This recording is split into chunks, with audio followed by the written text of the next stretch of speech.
Hello friends, welcome to nursing academy. तो आज हम लोग देखने जा रहे हैं स्टैटिस्टिक के क्लासिफिकेशन के बारे में।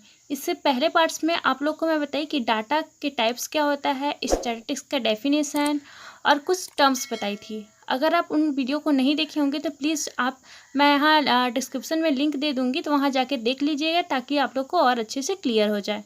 तो चलिए दोस्तों, आज हम लोग स्टार्ट करते हैं क्लासिफिकेशन ऑफ स्टैटिस्टिक। तो दोस्तों, जो क्लासिफिकेशन होता है स्टैटिस्टिक का वो दो टाइप्स के होते हैं। पहला है डिस्क्रिप्टिव, देन सेकंड है इन्फरेंशियल।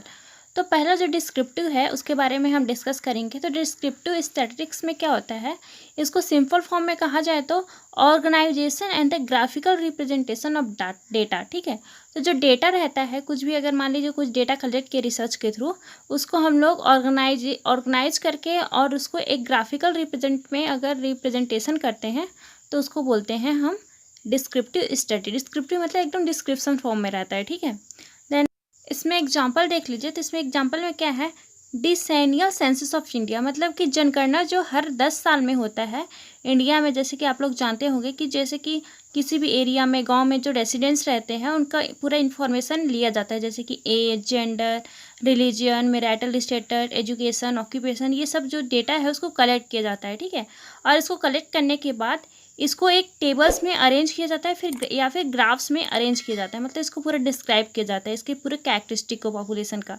कैरेक्टरिस्टिक मतलब क्या हुआ, उसका age, gender, religion, marital status, ये सब पूरा कैरेक्टरिस्टिक हुआ, उसको ग्राफ्स या फिर टेबल में रिप्रेजेंट किया जाता है। ठीक है, तो इस प्रकार ये जो रिप्रेजेंट किया जाता है वो हेल्पफुल होता है कि हम लोग कैसे उसको इवॉल्वेट कर सकते हैं कि उस एरिया में कितने एज वाले हैं, कितने जेंडर वाले हैं, कितने मैरिटल स्टेटस वाले हैं। उसको पूरा इवॉल्वेट करने के लिए, फाइंड आउट करने के लिए, जनगणना करने के लिए ये जो डिस्क्रिप्टिव स्टैटिस्टिक का यूज किया जाता है।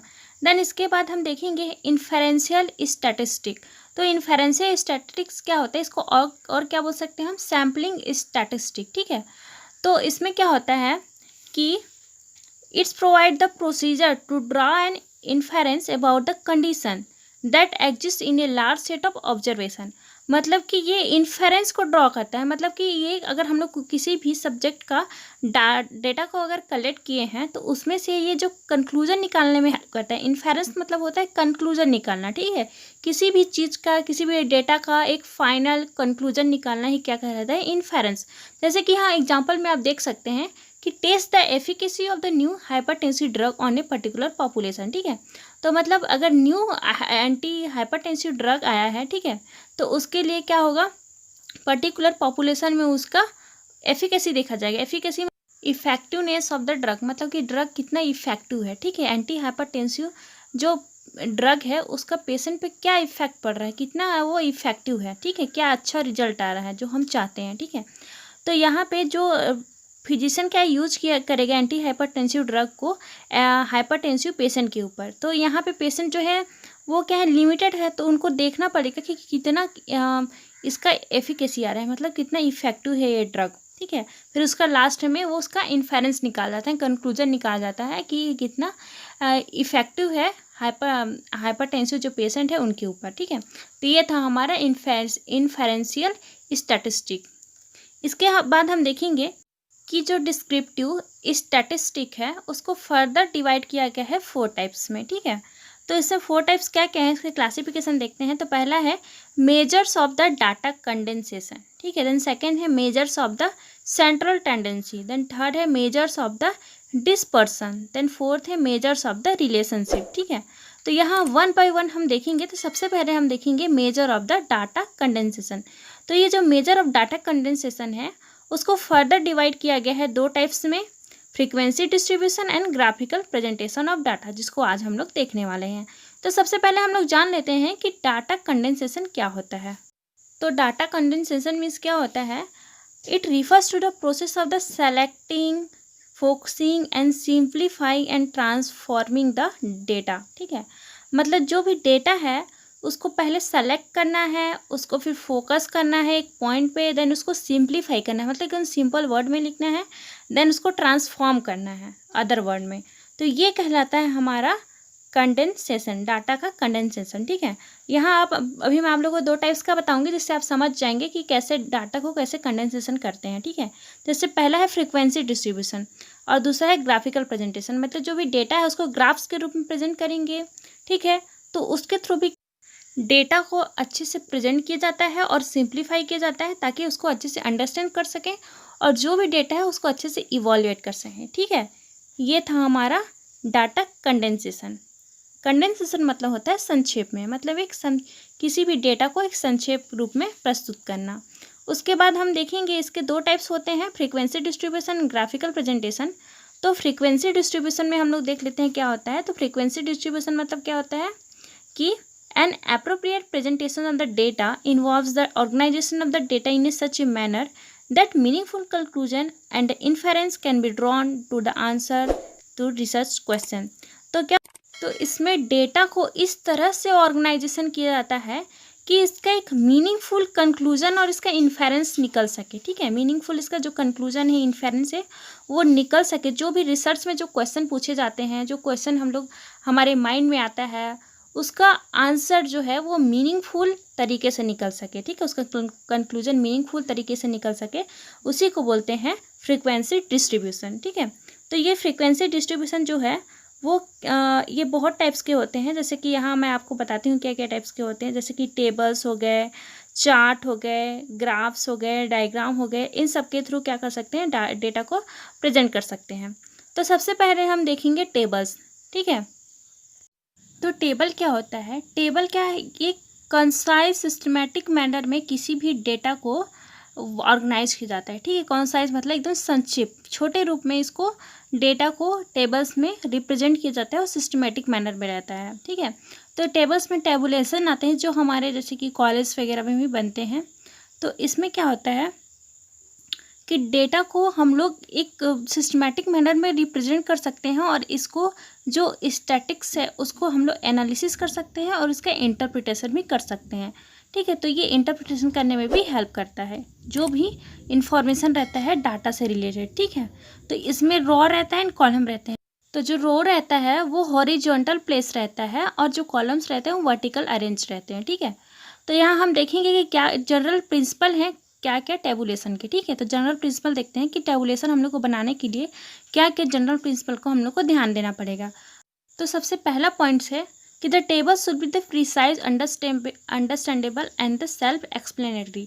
तो जो टेबल्स होना चाहिए वो प्रिसाइज होना चाहिए, मतलब कि ठीक ठाक होना चाहिए, अंडरस्टैंडेबल होना चाहिए। ठीक है, ताकि जो भी इस डेटा को देखे वो समझ सके। देन सेल्फ एक्सप्लेनेटरी मतलब वो खुद से ही एक्सप्लेन करे, कि वो डायरेक्टली एक्सप्लेन कर दे कि हाँ इसमें क्या है। ठीक है, देख के ही पता चल जाए।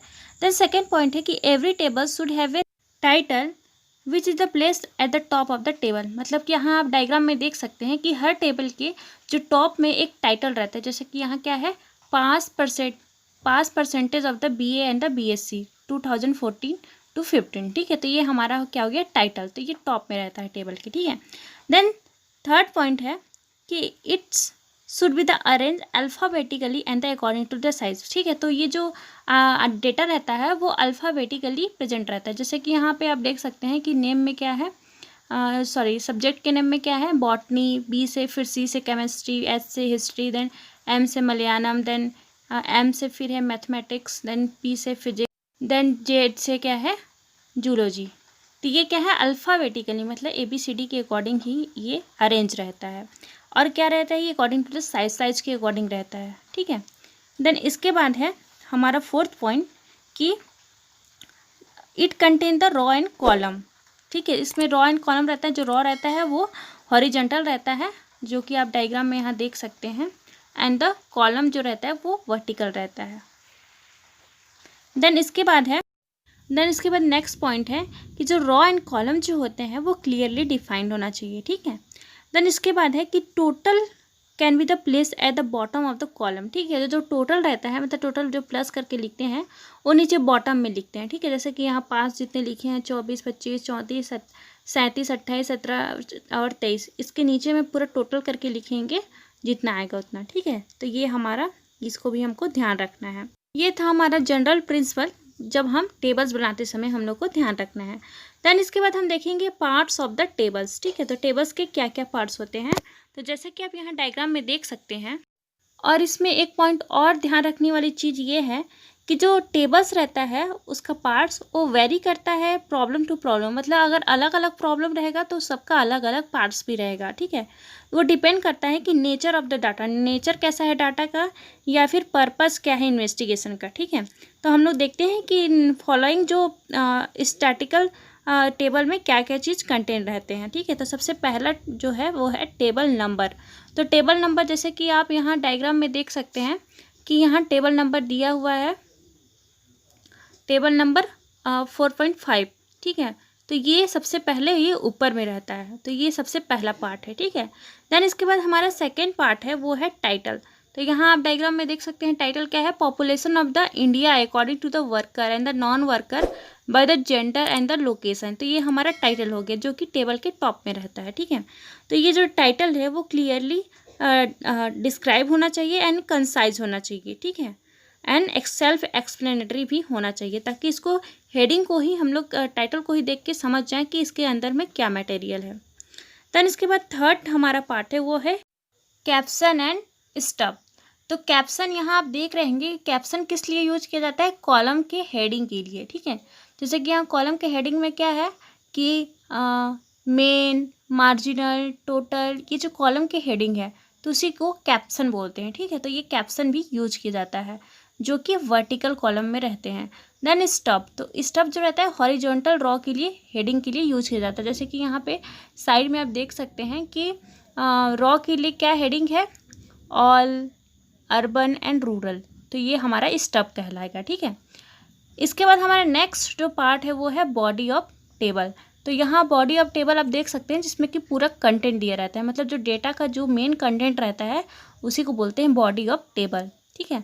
तो ये जो बॉडी ऑफ टेबल जो होता है वो फुल्ली डिस्क्राइब होना चाहिए और क्लियरली होना चाहिए, ठीक है। देन इसके बाद है फुट नोट्स। तो यहाँ नीचे में आप देख सकते हैं फुट नोट्स, जैसे कि यहाँ क्या लिखा है, figure are rounded to nearest crore.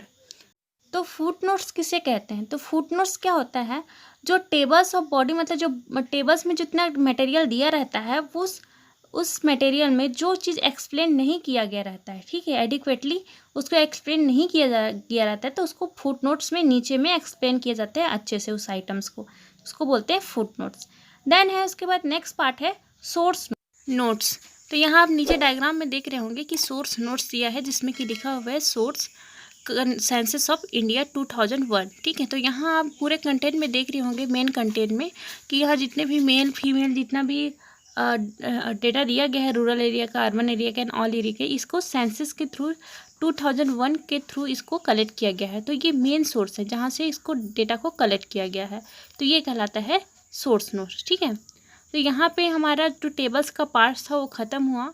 तो आज की वीडियो अगर आप लोग को समझ में आई हो तो प्लीज़ लाइक कर दीजिएगा एंड सब्सक्राइब कर दीजिएगा। Thank you.